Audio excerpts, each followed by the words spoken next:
حبيبنا وشفيعنا ومولانا محمد صلى الله تعالى عليه وسلم ورسوله النبي الأمين المكين الحنين الكريم الرؤوف الرحيم أما بعد فأعوذ بالله من الشيطان الرجيم بسم الله الرحمن الرحيم قال الله تعالى في شأن حبيبه إن الله وملائكته يصلون على النبي يا أيها الذين آمنوا صلوا عليه وسلموا تسليما اللهم صل وسلم على سيدنا محمد وعلى آل سيدنا محمد كما تحب وترضى بأن تصلي عليه بسم الله الرحمن الرحيم.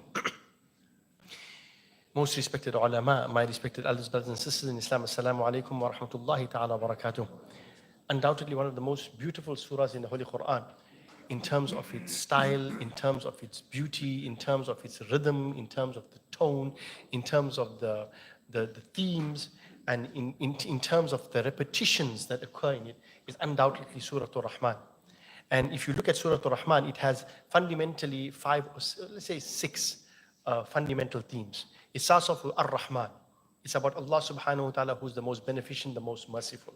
And then the second theme is his divinely revealed book, Al-Quran. Ar-Rahman, Allama al-Quran. The third theme is the human being, Khalaq al-Insan. The fourth theme is the cosmos. Ash-shamsu wal-qamaru bi-husban, wal-najmu wal-shajaru yasjudan, etc. And it goes on.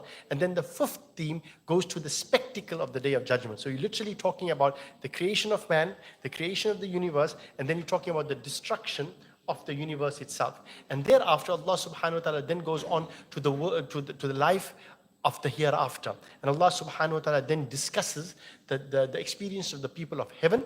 And then Allah subhanahu wa ta'ala speaks about the experience of the people of hell. And the interesting part here is that everything that Allah subhanahu wa ta'ala speaks about in Surah Ar-Rahman is in pairs. Ya ma'ashar al-jinni wal-ins. خلق الإنسان من صلصال كالفخار وخلق الجان من مارج من فبأي آلاء ربكما. When Allah is addressing فبأي آلاء, which of the signs فبأي آلاء ربكما, of your Lord, the Lord of the two of you species, the human beings and the jinn, will you deny? Everything spoken about in pairs. ومن دونهما جنتان فيهما عينان نضاختان. Right? فبأي, it's all spoken about in pairs, and the themes are all in pairs in Surah Ar-Rahman. But the beauty part here is that in terms of contemplation, in terms of fikr, this is one of the most unique surahs of the Holy Quran in terms of fikr and in terms of contemplation, because every category of contemplation, fikr, which Allah subhanahu wa ta'ala speaks about in the Holy Quran, is covered in Surah Ar-Rahman. And if you contemplate on Surah Ar-Rahman, you would have fulfilled the obligation, so to speak, of every degree and every category of contemplation and fikr. And what are those? The scholars, and the majority of the scholars have agreed that contemplation is of five types. Fikr is of five types. You have dhikr, and then you have fikr. Where dhikr ends, fikr starts, so to speak, in terms of ranking, right? But the dhikr and fikr need to be done together.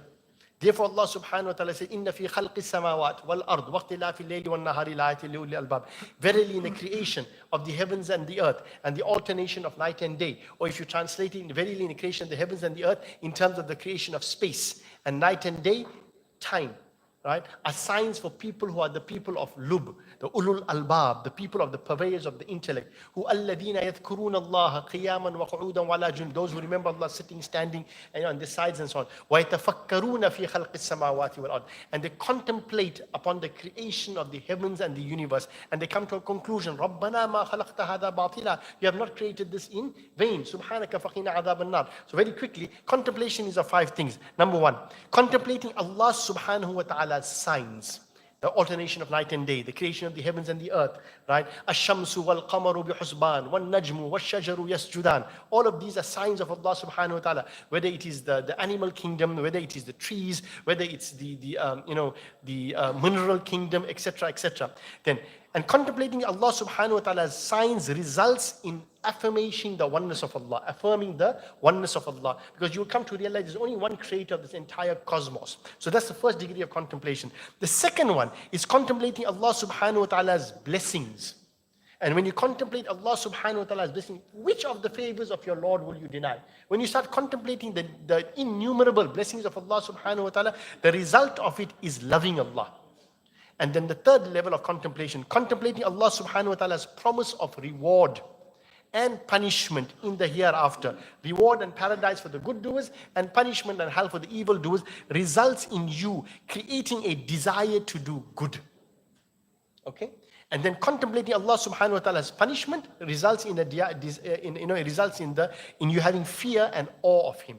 And then the third level of contemplation is contemplating one's shortcomings in obedience to Allah subhanahu wa ta'ala despite Allah's blessings. When you read the ayat of Surah Ar-Rahman, you begin to realize how weak we are, and how we have been unable to fulfill a haqq of ubudiyyah of Allah subhanahu wa ta'ala. We realize that really in ash-shams wal qamar wal najmu, there's nothing in this universe that doesn't make the tasbih of Allah subhanahu wa ta'ala. Walakin la tafqahuna tasbihahum. But you and I we cannot understand the tasbih of every shay, every particle in this universe that is making the dhikr of Allah subhanahu wa ta'ala. And when you realize one's shortcomings in obedience to Allah subhanahu wa ta'ala and Allah subhanahu wa ta'ala's mercy towards you, this results in a sense of shame and humility.